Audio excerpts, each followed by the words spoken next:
Rodri Cuts? Is there Rodri Cuts? Rodri Cuts? That's you? Yeah, Rodri Cuts. Okay, right on, man. You're my 9 o'clock appointment. Oh, yeah. Yeah, I'm Joel. I'm right over here. Okay.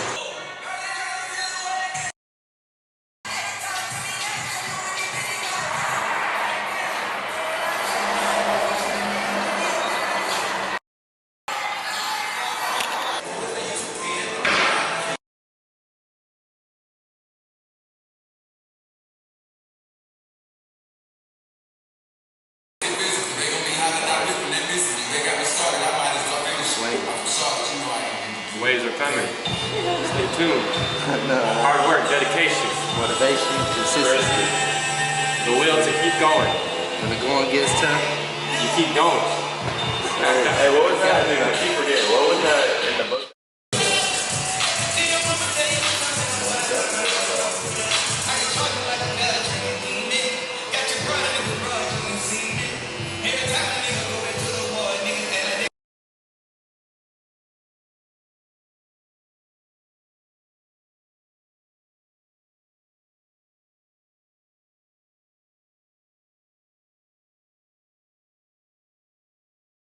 What's going on, y'all? This Rodri Cuts.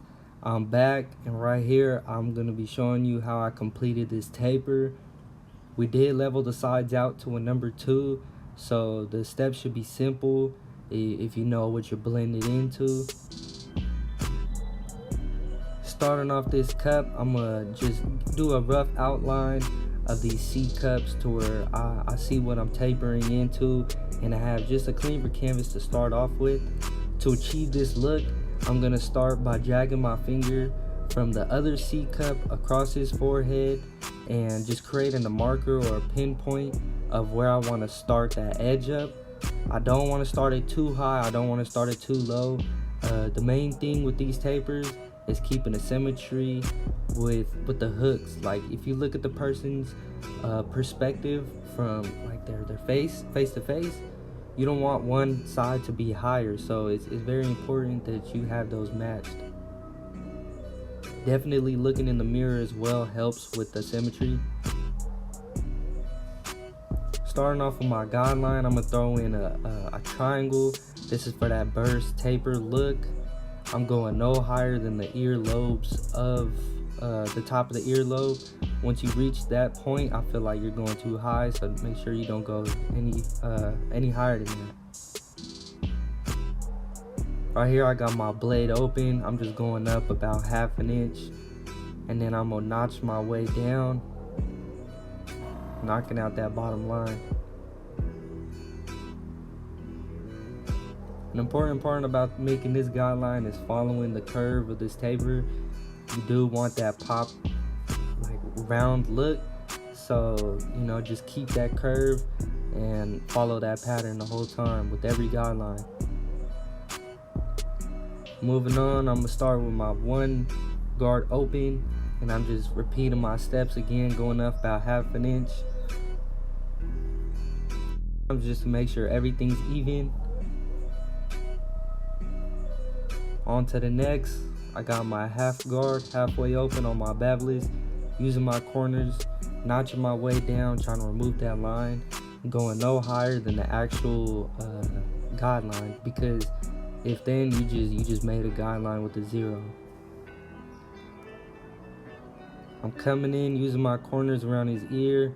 I advise you to keep it as natural as possible. The littlest hairs go the longest way, so just line up those little hairs and you'll see it pop.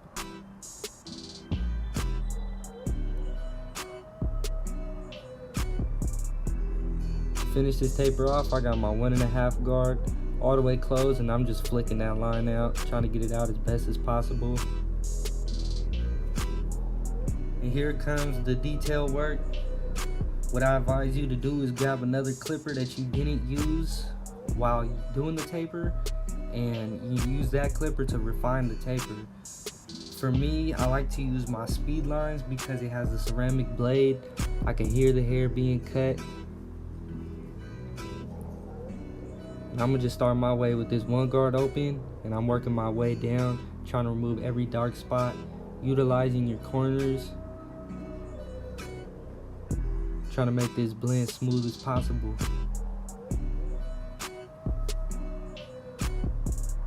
As you can see, this my boy right here. We was having a good time last night.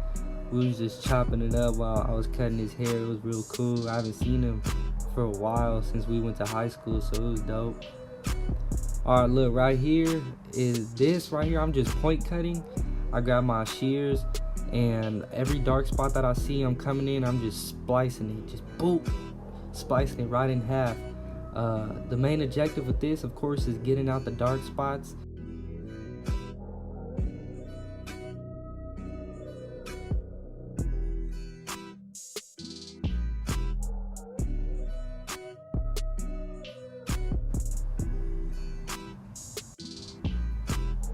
Moving on to finalizing these seat cups, I'm just going back over it using the corners.